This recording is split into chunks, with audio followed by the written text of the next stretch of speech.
안녕하세요. 생생법률쇼 이지원입니다. 매주 화요일 생생법률쇼에서는 생활, 문화 이슈를 짚어보고 분석하는 시간 함께하는데요.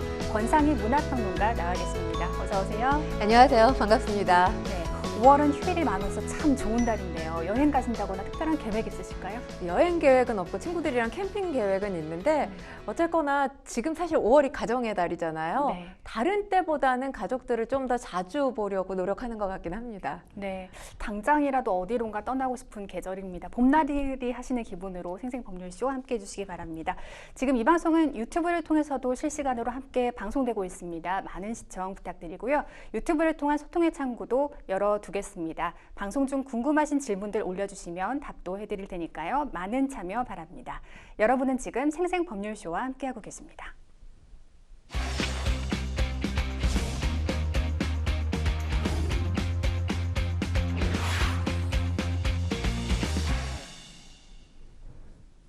첫 코너는 생생 코멘트입니다. 생생 코멘트는 각 분야에서 화제가 되고 있는 인물들과 이슈를 주제로 그 말을 하게 된 배경과 의미를 다양하게 풀어내는 코너인데요. 매주 화요일은 생활 문화 분야에서 나온 날렵한 코멘트 분석해 보도록 하겠습니다. 네, 첫 번째 생생 코멘트, 누구의 어떤 말인지 함께 보실까요?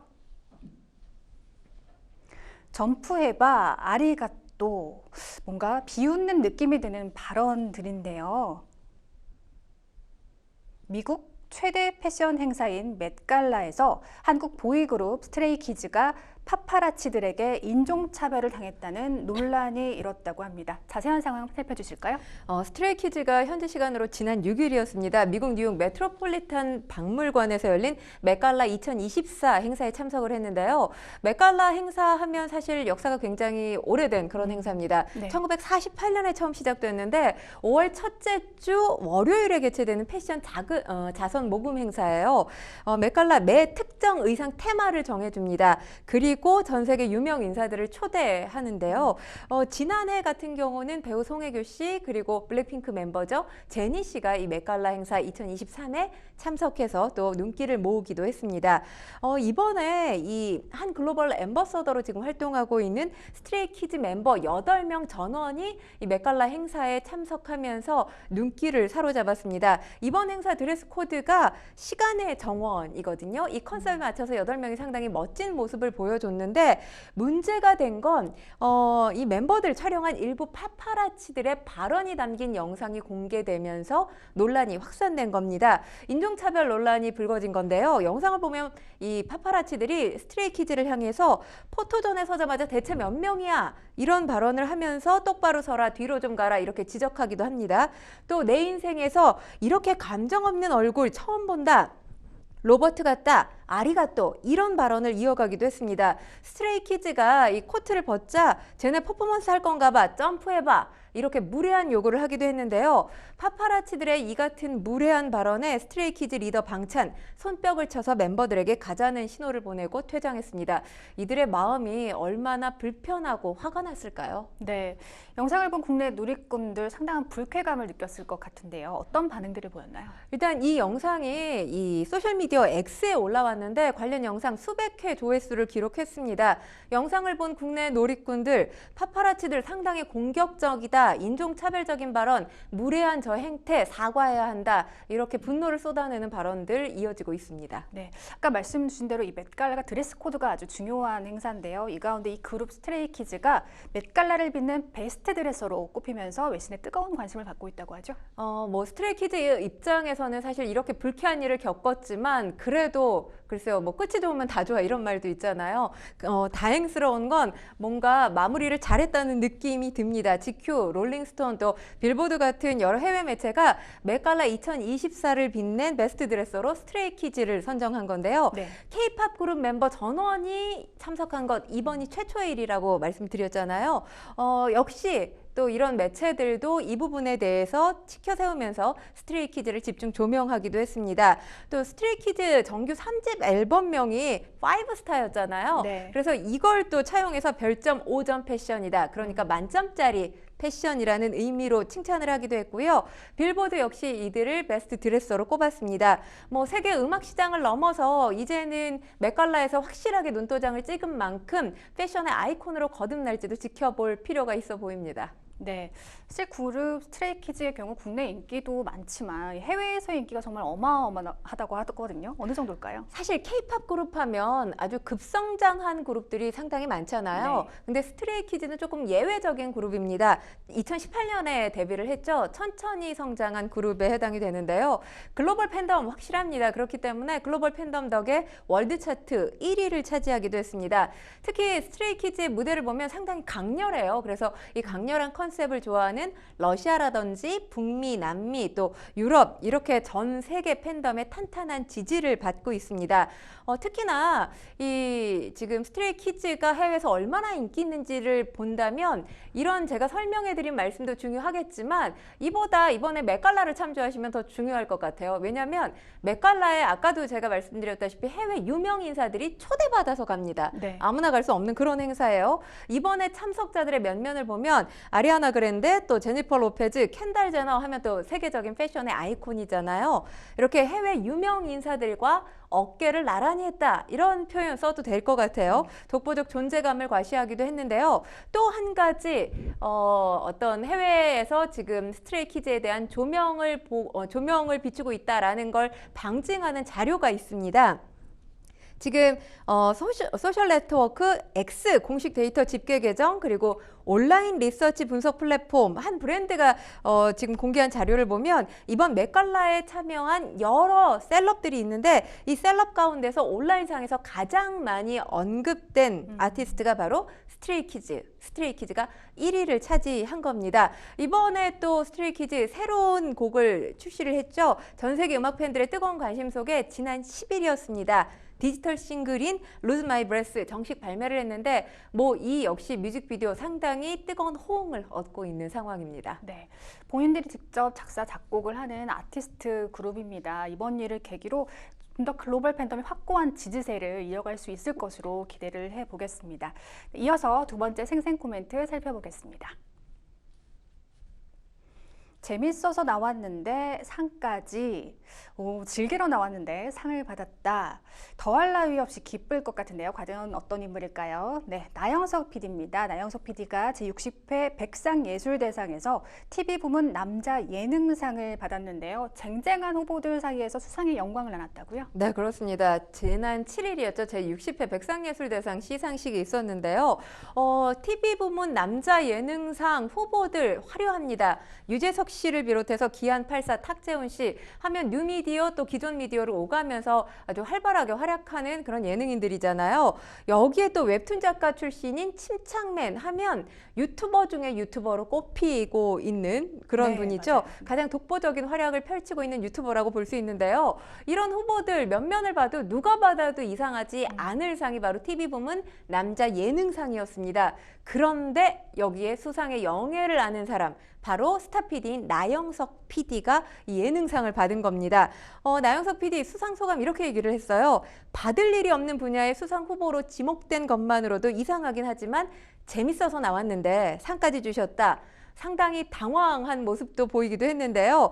최근 연출을 불성실하게 하고 또 구독자들과 컨텐츠를 만든 것 때문에 이 상을 주신 게 아니냐라고 하면서 카메라와 연기자 그리고 매체와 시청자 사이를 잇는 나영석 PD가 일종의 가교 역할을 하고 있지요. 그렇기 때문에 본인에게 상을 준 게 아니냐라고 하면서 부족하지만 그런 역할 앞으로도 열심히 해나가겠다 이렇게 감사의 뜻을 표하기도 했습니다. 네, 맥상은 지난해부터 크리에이터를 포함해서 웹 콘텐츠까지 이 심사 범위를 확대했습니다. 예능 작품상의 경쟁이 치열했죠?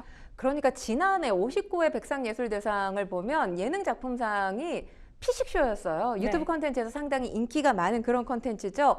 이렇게 예능 콘텐츠가 예능 작품상에서 유튜브 콘텐츠가 상을 받고 후보가 되고 한 것들도 처음이었지만 이 피식쇼의 3명의 멤버 정재영 씨, 또 김민수 씨, 이용주 씨 이 3명의 멤버가 수상 소감을 피식쇼에서 하듯이 또 영어로 수상 소감을 하는 모습을 보이면서 상당히 그 이전과는 다른 백상예술대상의 모습을 볼 수가 있었습니다. 네. 그러니까 지난해부터 상당히 다채로워졌다라고 볼 수 있는데 이번에도 역시 마찬가지입니다. 심사 범위가 확대되면서 수상작 결정하기가 상당히 어렵지 않았을까 싶은데 예능 작품상에 나는 솔로, 사상검증구역, 더 커뮤니티, 최강야구, 태어난 김에 세계 일주2, 핑계고 보면 TV 프로그램 들어가 있죠. OTT 그리고 유튜브 컨텐츠까지 노미네이트가 됐습니다.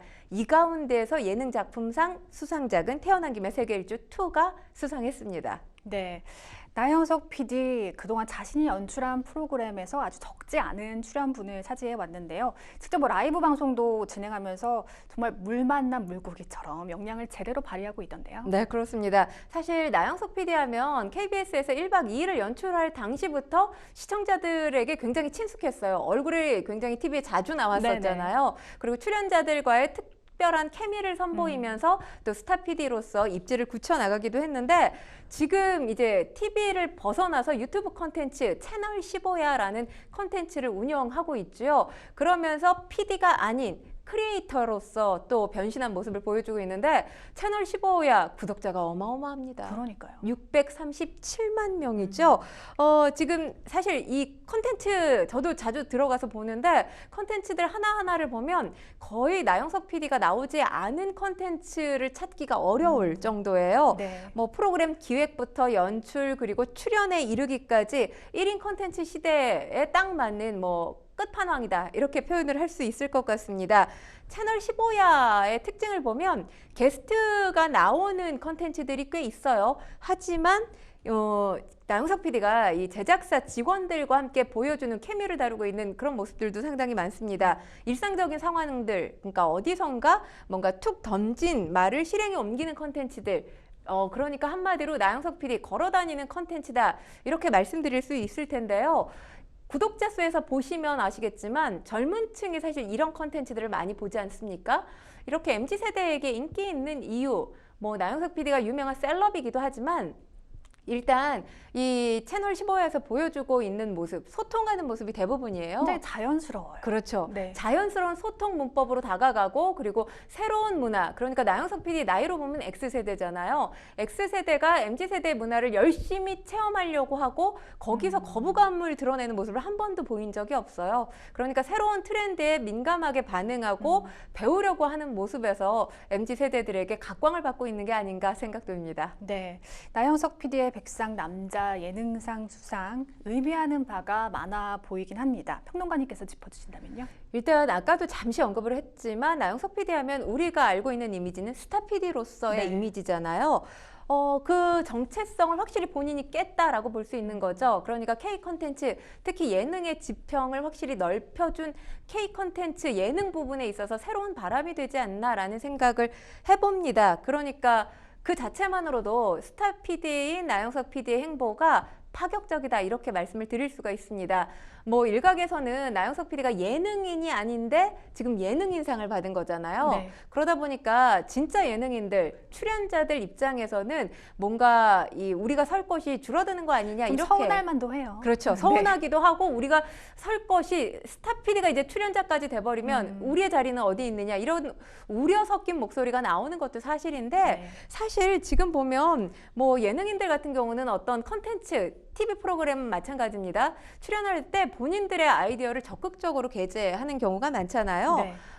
이번 수상도 예능인들이 창작자로서의 변화를 해도 나도 저 무대에 설 수 있다는 걸 다시 한번 보여준 계기가 됐기 때문에 저는 더 바람직하지 않나라는 생각을 하고요. 네. 지금 사실 어느 누구나 모두가 다 컨텐츠를 생산할 수 있는 그런 시대를 살고 있잖아요. 맞습니다. 그래서 이런 우려는 뭐 특별히 가질 필요가 없지 않나 싶습니다. 네, 정말 뭐 예능계의 새 지평을 여는 인물인 건 확실해 보입니다.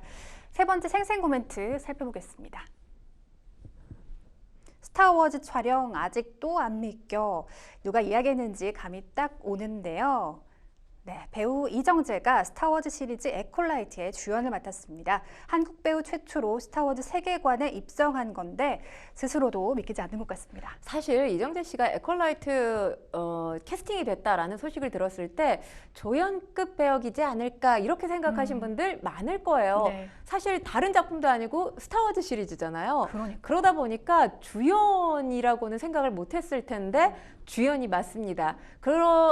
주연 스타워즈가 갖고 있는 작품의 무게감이라는 게 있죠. 상징성이라는 게 있는데 게다가 주연이니 촬영이 다 끝난 지금도 아직 믿기지가 않는 그런 모양입니다. 네. 지금 유튜브를 통해서 관련 이 에콜라이트 메인 예고편 그리고 이정재 씨의 인터뷰가 담긴 영상이 공개됐거든요.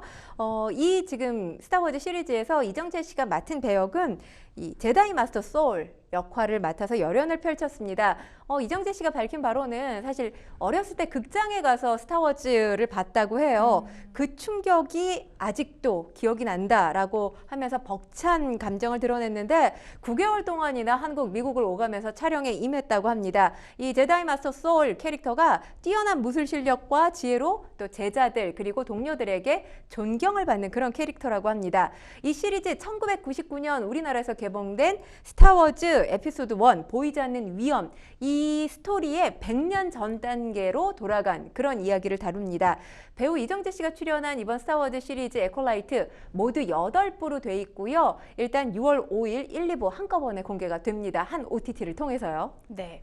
이정재 씨와 함께 호흡을 맞춘 감독 배우들은 일제히 이정재는 뛰어난 배우다라고 입을 모았다고 합니다. 정말 듣기만 해도 어깨가 으쓱해지겠는데요. 네, 그렇습니다. 이 작품의 연출 또 각본을 맡은 레슬리 헤드랜드 같은 경우는 소울 캐릭터를 염두에 뒀을 때 사실 오징어 게임을 봤다고 합니다. 오징어 게임을 보자마자 이정재 씨를 보자마자 소울의 저격이다 이렇게 생각을 하고 캐스팅을 했다고 하고요. 네. 또 촬영하면서 이 제다이 소울이 굉장히 여러 가지 감정들 그러니까 무시무시했다가도 깊은 슬픔에 빠지는 이런 다양한 감정들을 보여줬어야 하는데 그런 역할들 너무 잘 표현했다라고 칭찬을 했고요. 또 이 에피소드에서 3번째, 7번째 연출을 맡은 코고나다 감독도 이 캐릭터를 자기 것으로 만들 줄 아는 배우다라고 극찬을 했습니다. 함께 출연한 배우들 역시 정말 액션씬 기가 막히게 잘 소화를 한다. 춤추는 것 같다. 최고의 제다이다 이렇게 칭찬했습니다. 네, 이정재 배우도 심혈을 기울여서 연기에 임했다고 하는데요. 스타워즈 사전까지 공부했다고 하죠. 사실 이정재 씨가 미국에서 학교를 나온 것도 아니고 제가 알기로는 뭐 미국이나 영어권 국가에서 몇 년 동안 생활을 했던 적은 없었던 걸로 알고 네. 있어요. 그러면 이 스타워즈에 캐스팅됐다는 것, 주인공으로 캐스팅됐다는 것 자체도 기쁘긴 하지만 이제 기쁨을 잠시 접어둬야 되는 현실이 다가오잖아요. 과연 영어 연기 내가 어떻게 할 수 있을까? 근데 사실 영어 연기에 대한 두려움 때문에 스타워즈라는 작품을 포기할 수는 없는 거 아니겠습니까? 그렇죠. 처음에는 스크립트 읽는 것, 해석하는 것도 솔직히 쉽지 않았다고 합니다. 게다가 사실 내 대사만 영어로 완벽하게 연기하면 돼. 작품이란 게 그런 게 아니잖아요. 그렇죠. 시리즈 호흡을 해야 전반을 되니까. 다 알아야 네. 되고 모든 캐릭터들과 소통이 가능해야 됐기 때문에 이런 부분들이 사실 쉽지 않았다고 합니다. 그리고 일상적인 대화를 나누는 그런 뭐 일상의 이야기들을 다루는 작품이 아니잖아요. 뭐 선과 악을 또 그려야 하고 또 이 캐릭터들 간의 대칭이라던가 이런 것들 연기에 대한 고민 정도가 우리나라에서 작업할 때보다 훨씬 더 클 수밖에 없었을 것으로 보입니다. 촬영이 끝나도 계속해서 지금 영어 레슨 받고 있고요. 잠을 잘 못 잔다 이런 이야기도 남겼습니다. 네, 얼마나 많은 노력을 하셨을지 알만합니다. 이 가운데 배우 이정재가 2024년 미국 골드하우스가 발표한 가장 영향력 있는 아시아 100인에 선정됐다는 소식도 들려와요. 네, 그렇습니다. 골드하우스 하면 아시아 태평양 지역의 문화예술인을 지원하는 비영리 단체입니다. 그러니까 매년 미국에 영향을 미친 아시아인 100인을 선정하는데 여기에 이정재 씨가 당당히 이름을 올리게 된 겁니다. 일단 뭐 이정재 씨가 대한민국 배우인 동시에 또 제작도 하고 감독도 하지 않습니까? 네. 그리고 이제 1993년에 한국에서 데뷔한 이후에 이제 그 활동의 폭을 전 세계로 넓히고 있는 배우예요. 뭐 오징어 게임으로 다들 아시겠지만 이 글로벌 배우 반열에 오른과 동시에 또 에미상 수상이라는 영광을 갖지 않았습니까?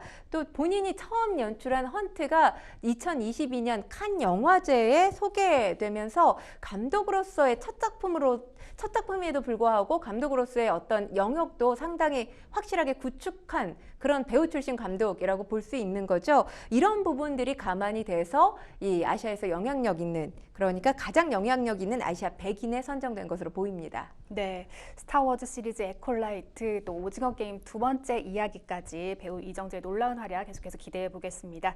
지금까지 생생 코멘트 만나봤고요. 저희는 뉴스픽스로 다시 돌아오겠습니다. 여러분은 지금 생생 법률쇼와 함께하고 계십니다.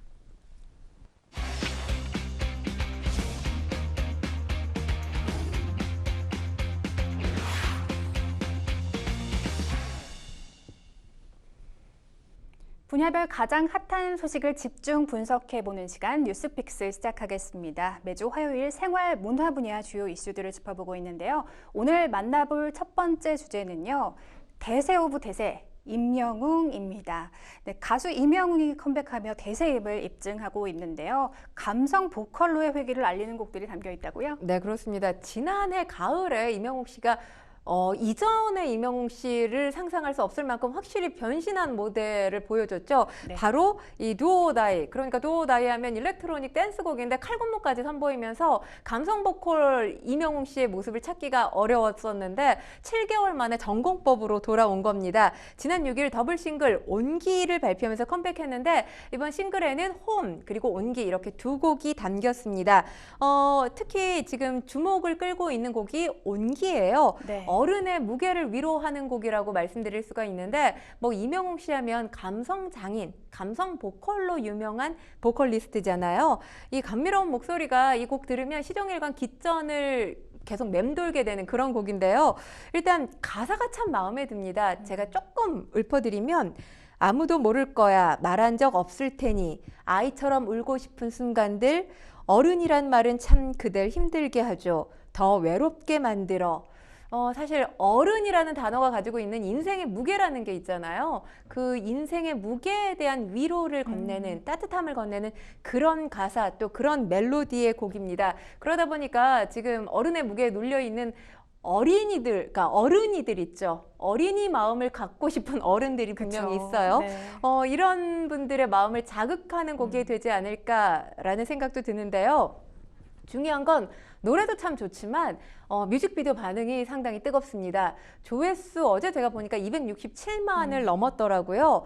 임영웅 씨가 연기하는 모습을 보여요. 그동안 임영웅 씨의 이 곡들 뮤직비디오를 보면 임영웅 씨가 거의 대부분 출연을 합니다. 그런데 직접 어떤 캐릭터를 맡아서 연기하는 경우 이번이 처음입니다. 배우 안은진 씨와 함께 출연한 이 뮤직비디오 상당히 여운이 많이 남는 엔딩으로 끝나거든요. 그러니까 임영웅 씨가 절벽 있는데 서 있는 모습으로 끝이 나는데 이 뮤직비디오가 뮤직비디오용으로 촬영이 된 게 아니라 단편 영화의 일부 장면으로 촬영이 그러니까 편집이 된 거고요. 단편 영화 추후에 공개된다고 합니다. 네, 컴백 때보다 이렇게 다채로운 면면을 보여주니까 팬들의 또 니즈를 다양하게 충족시켜주는 것 같습니다. 특히 임영웅은 이번 싱글을 통해서 다시 한번 작사, 작곡에 도전하면서 보컬리스트를 넘어 싱어송라이터로서의 성장을 예고했습니다. 어떤 평가를 받고 있나요? 일단 뭐 임영웅 씨의 신곡 온기 하면 본인의 자작곡이에요. 여기에 이제 작사에 김이나 씨 또 작곡에 모래알갱이 함께 참여한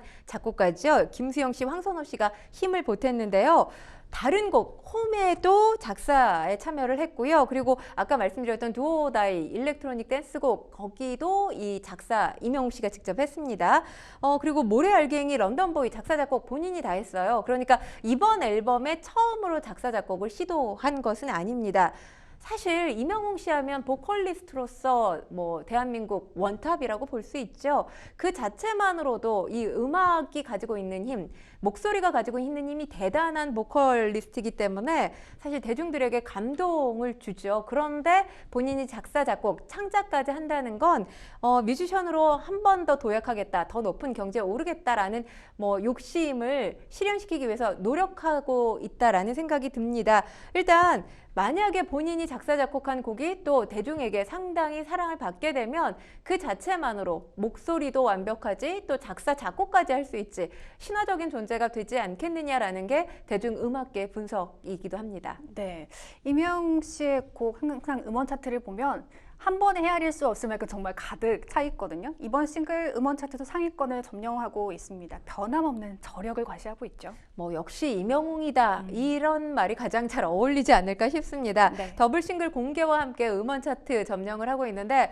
아까 제가 말씀드렸지만 6일에 이 곡이 공개가 됐잖아요. 공개된 지 1시간 만에 온기와 홈 각각 1위와 2위를 차지했습니다. 그리고 말씀해드렸던 그 뮤직비디오 잠시 아까 영상으로 보셨지만 이 12일 유튜브 주간 뮤직비디오 탑2에 올랐습니다. 사실 임영웅 씨를 제외하고 나머지 순위에 오른 이 아티스트들 다 K-팝 가수들입니다.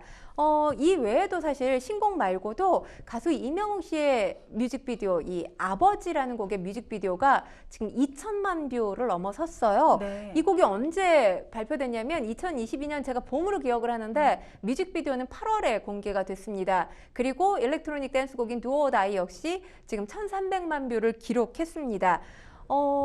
사실 이 한 가수의 곡이 뮤직비디오가 인기가 있으면 몇백만 뷰 같은 경우는 이제 팬덤이 있기 때문에 금방 넘어서잖아요. 근데 1,000만 뷰 이상이 되려면 지속적으로 이걸 봐주는 팬덤이 있어야 되거든요. 네. 왜냐하면 이명웅 씨 같은 경우는 아직 K-팝 스타의 반열까지 오르지는 못했잖아요. 그만큼 국내 팬덤이 공고하다라는 말씀 드릴 수 있을 것 같고요. 그리고 일단 이명웅 씨가 발표한 곡들의 특징을 보면 1년 넘게 이 차트 100위권 안에 진입해 있는 경우가 많아요. 말 그대로 스테디셀러인 거죠. 그렇기 때문에 뭐 이 자체만으로도 이명웅 파워 어느 정도 입증된 거 아니냐 이런 목소리도 나오고 있습니다. 네, 정말 인기가 예사롭지가 않습니다. 전 세대를 아우르는 인기를 갖고 있다는 생각도 들고요.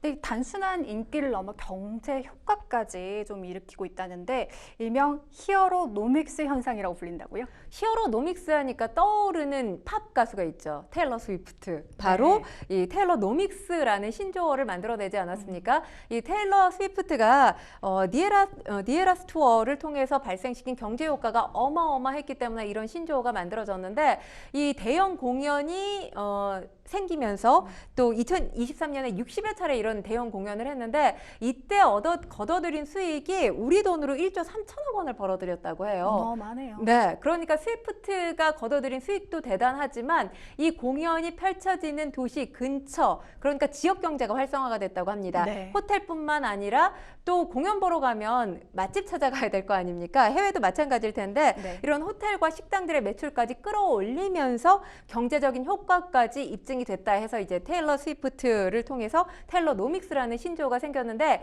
이명웅 씨는 그와 조금은 다릅니다. 히어로노믹스는 어떤 거냐면 이명웅 씨가 광고에 출연하고 있는 그 광고 편수가 상당히 많은 걸로 알고 있어요. 네. 광고 출연할 때마다 경제 효과가 그대로 입증되고 있기 때문에 히어로노믹스라는 신조어가 생긴 겁니다. 네, 이명웅의 경제 효과는 광고나 시청률에 국한되지 않습니다. 이명웅이 방문한 지역의 맛집이나 관광지, 또 그의 과거 인연과 사연이 알려진 장소들을 찾아 나선 행렬이 이 팬들 사이에선 이른바 웅지순례라는 표현을 얻으면서 선풍적 인기를 끌고 있다고요? 그러니까 사실 우리가 CF 모델들을 보면 그때 가장 핫한 셀럽들, 핫한 연예인들이 출연을 하게 되잖아요. 네. 근데 그렇다 하더라도 바로 매출 효과로 이어지는 경우가 사실 쉽지는 않습니다. 하지만 이명웅 씨 같은 경우는 본인이 출연했다 하면 시청률이 급상승하죠. 그리고 본인이 또 CF 모델로 어떤 브랜드 홍보를 하게 되면 그 가치가 굉장히 경제적으로 올라가게 됩니다. 그런데 이명웅 씨의 효과라는 게 이런 시청률이나 또 시청률 광고에 국한되지만은 않는다는 거죠. 이명웅 씨가 방문한 지역의 맛집이라든지 관광지, 또 이명웅 씨가 과거에 이런 사연이 있었다라고 밝힌 지역들, 이런 장소들을 이명웅 씨의 팬들이 찾아간다고 합니다. 이게 바로 아까 말씀하셨던 웅지순례라는 건데요. 이와 유사한 게 앞서 BTS 멤버들이 우리 국내 어떤 곳을 찾아가게 되면 국내외의 아미들이 그곳을 또 방문하게 되잖아요. 네. 그와 유사한 현상이라고 볼 수 있습니다. 뭐 이명웅 씨의 팬층 하면 10대부터 90대까지 상당히 다양한데 이 가운데서 주되게 이제 지갑을 여는 팬층 하면 58세대라고 볼 수 있습니다. 58세대가 Old People with 이 액티브 라이프를 줄인 58세대라고 하거든요. 네. 그러니까 적극적인 시니어층, 지갑 여는데 주저하지 않는 시니어들을 58세대라고 하는데 이 58세대 특성에 따라서 이런 곳에 찾아가지만 않고 또 적극적인 그곳에서 파는 어떤 상품들 직접 구매도 한다는 거죠. 그래서 해당 지역에 장단기적으로 경제 효과까지 불러오고 있다고 합니다. 네, 이 가운데 이명웅 씨가 인성이 좋기로도 유명한데요. 미담이 끊이질 않는다고요? 그러니까 이명웅 씨 하면 본인 이름 때문에 히어로라는 별칭이 있지만 네. 파파미라는 별명도 갖고 있습니다. 파파미가 어떤 거냐면 파도 끝없이 미담을 줄여서 파파미라고 팬들 사이에서 부른다고 해요. 네. 제가 이 파파미 몇 가지를 좀 소개를 해드릴게요. 지난 8월 8일이죠. 어버이날을 기념해서 사랑의 열매 2억 원 성금을 본인 이름이 아니라 팬클럽 이름으로 이명웅 씨가 기부를 했습니다. 그런데 사실 뭐 아시겠지만 이명웅 씨도 선한 영향력을 행사하는 연예인이지만 이명웅 씨의 팬클럽 영웅시대도 선한 영향력을 행사하는 팬클럽으로 유명하잖아요. 좋은 일 정말 많이 하시더라고요. 그렇죠. 뭐 자원봉사부터 해서 기부 행위까지 상당히 팬과 가수가 닮아 있다라고 말씀을 드릴 수가 있습니다. 네. 이런 팬들이 보내주는 성원에 보답하고 싶고 또 어버이날을 기념해서 기부하고 싶었다 이렇게 훈훈한 소감을 밝히기도 했는데 이 성금이 이제 저소득층 그리고 취약계층 지원을 위해 쓰인다고 합니다. 2021년부터 사랑의 열매의 이명웅 씨가 꾸준히 지금 영웅시대 이름으로 성금을 기부하고 있고요. 본인 생일에 또 소속사와 함께 2억 원을 기부하기도 했습니다.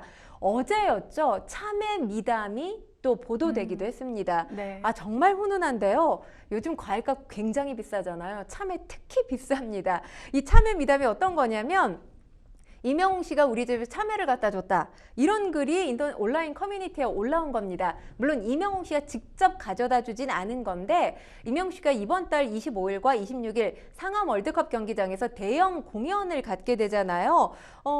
아무래도 이런 대형 공연을 갖게 되면 인근 소음이 발생할 가능성이 있기 때문에 주민들에게 피해를 갈까 염려하는 차원에서 좀 양해해 주십사 이런 마음을 담아서 참외를 준비해서 가져다 드렸다고 합니다. 누리꾼들 뭐 굉장히 환호하고 있죠. 갓 영웅이다. 저인성이어야 성공하는구나. 이렇게 칭찬을 하고 있고요. 또 하나 미담. 저는 이 미담을 꼭 소개를 해드려야 될 것 같아요.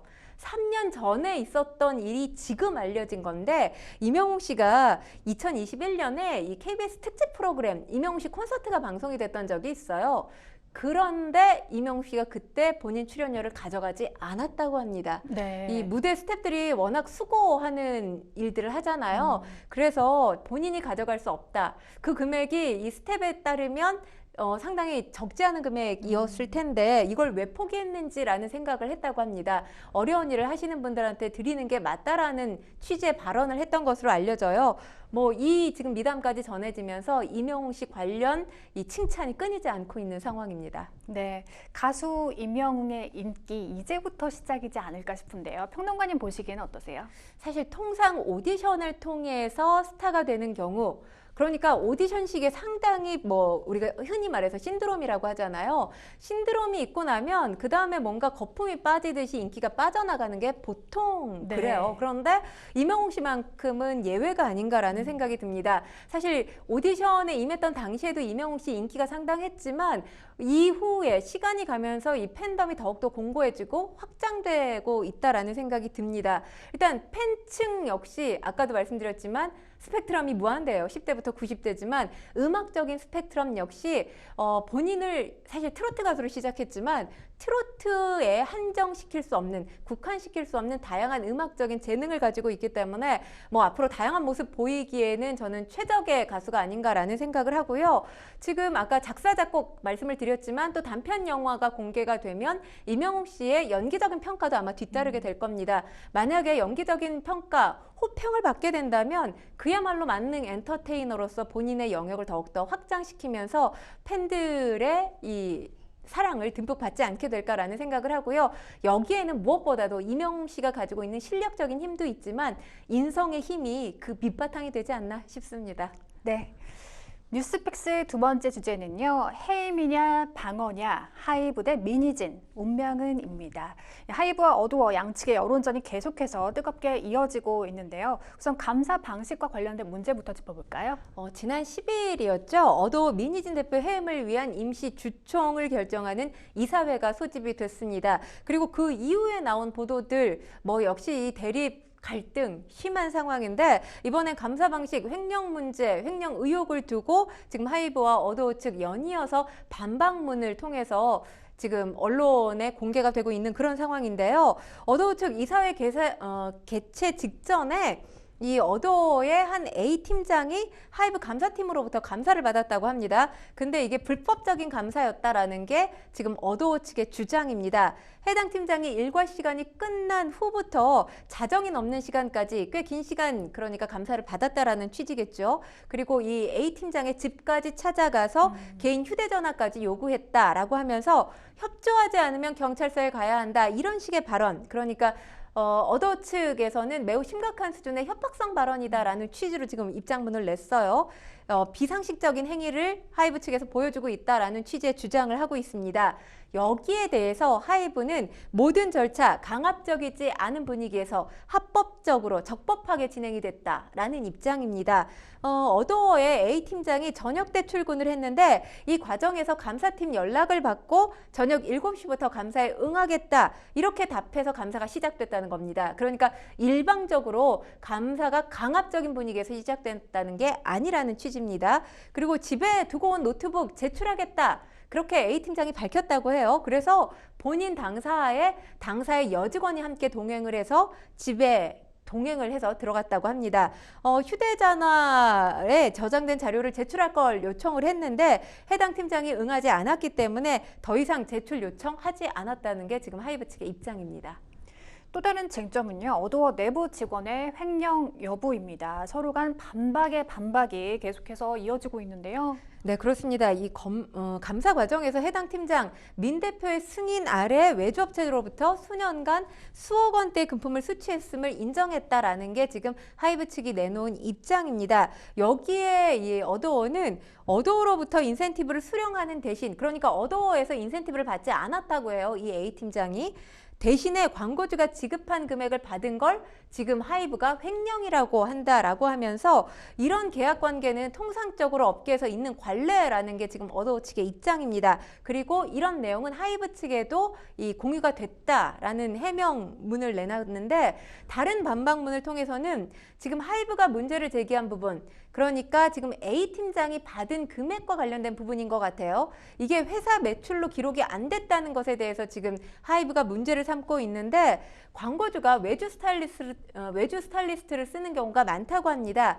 그런데 어도어가 외주 인력 대신에 우리 회사의 인력을 써라 이렇게 해서 작업하는 게 낫다고 판단을 해서 이에 대한 대가를 광고주로부터 정당하게 받도록 한 거라는 거죠. 그러니까 이 금액이 A팀장이 받아야 되는 금액인 거지 회사의 매출이 아니라는 게 어도어의 입장입니다.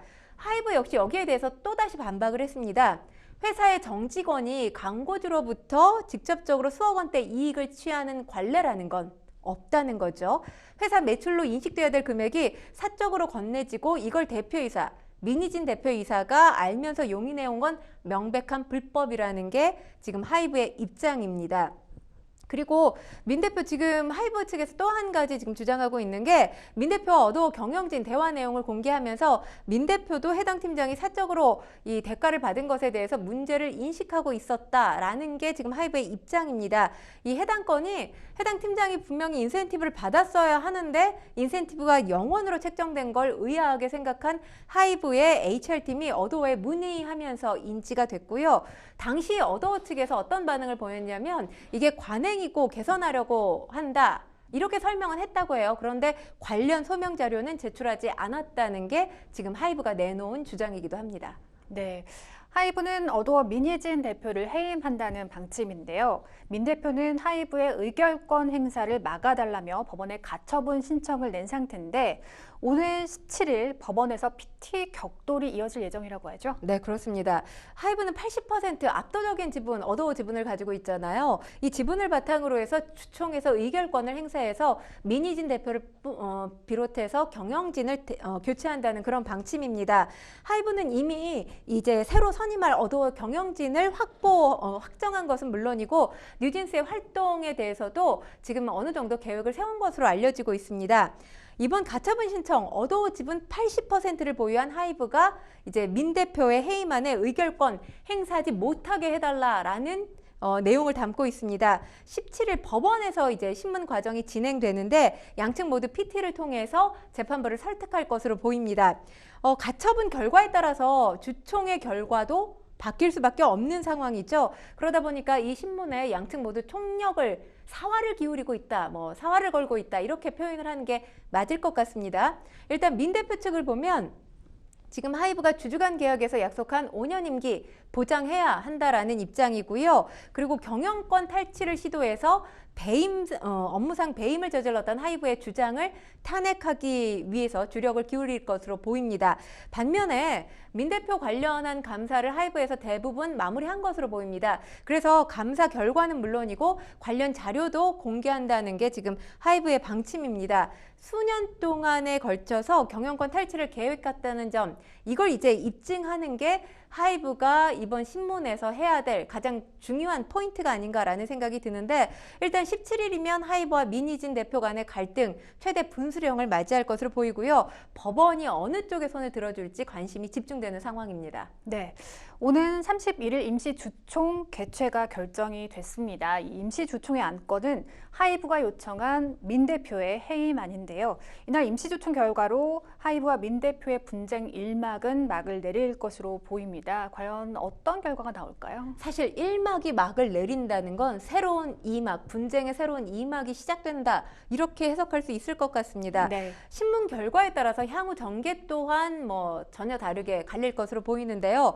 만약에 법원이 가처분 신청을 인용한다면, 그러니까 민희진 대표의 손을 들어주는 거죠. 하이브의 의결권 행사가 막아지는 거죠. 민 대표를 해임할 수가 없게 됩니다.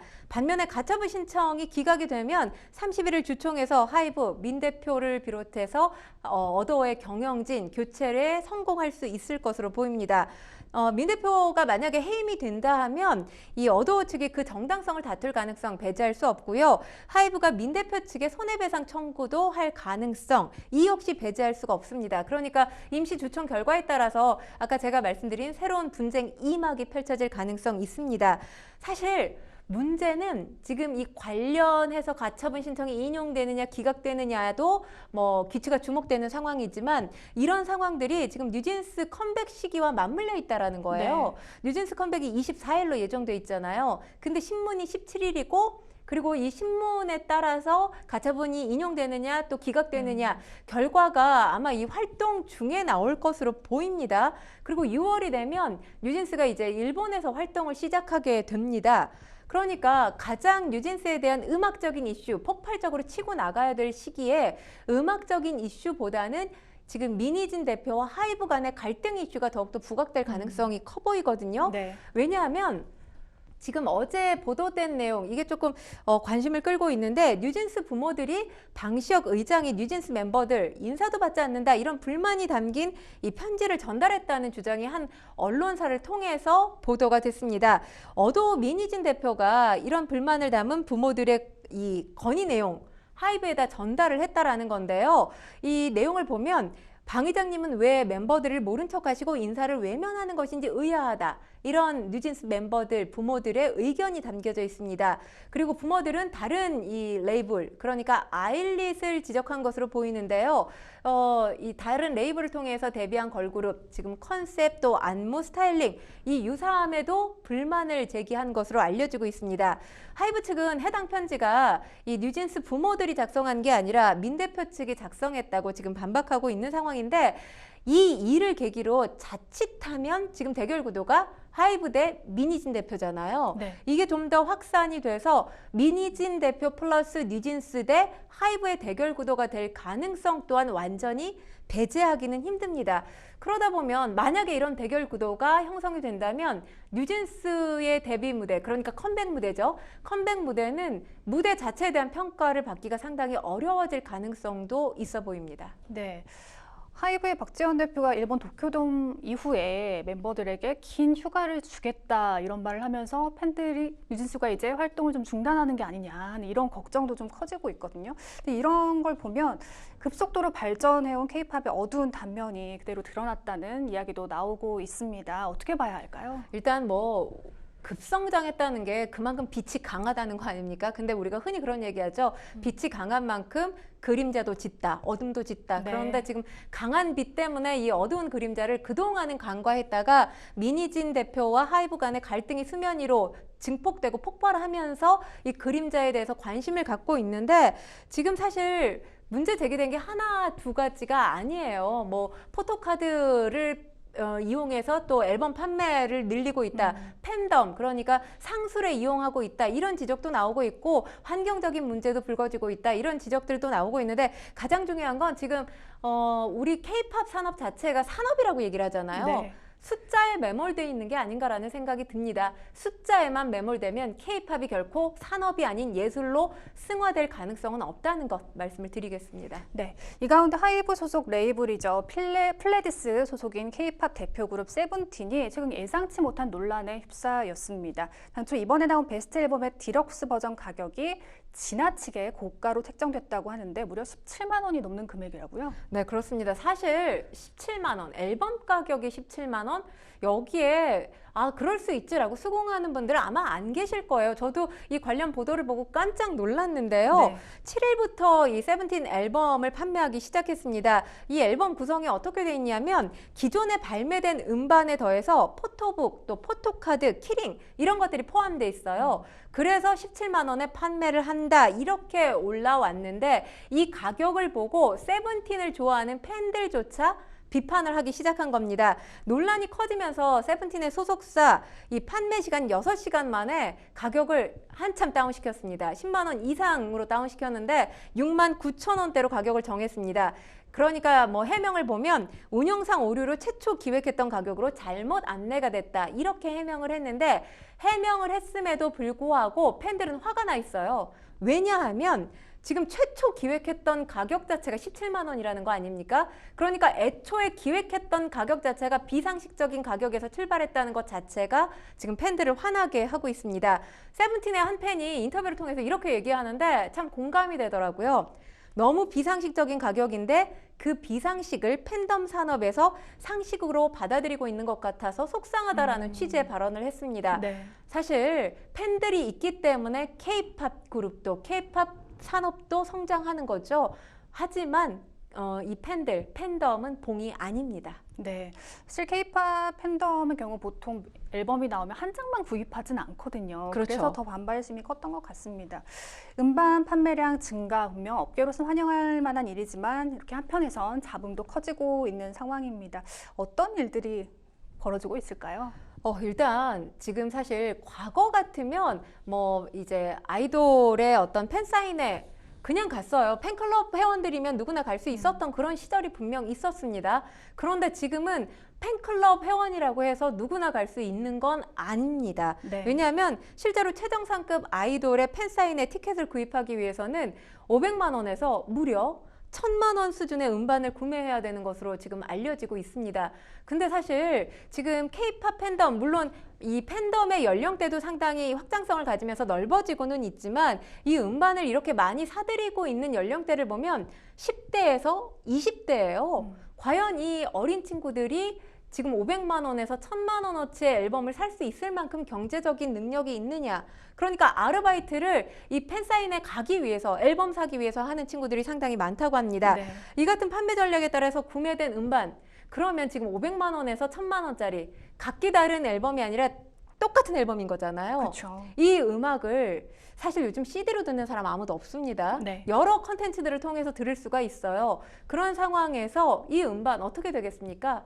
버려지기 일쑤예요. 그래서 그게 너무 문제가 되고 있다고 다수 언론에 보도되잖아요. 네, 그렇습니다. 특히나 지금 세븐틴 얘기 아까 제가 음반 가격 말씀을 드리면서 연이어서 드리는 말씀인데 지난 30일이었죠. 소셜미디어 X에 한 일본인이 세븐틴 앨범을 이렇게 그러니까 뭐 포토카드 때문인지 아니면 팬사인회 때문인지 어떤 이유 때문인지 모르겠는데 대량으로 구매해서 길에다 버렸어요. 그리고 네. 가져가라고 썼다고 합니다. 이 사진이 그대로 올라오면서 또 논란이 되고 있습니다.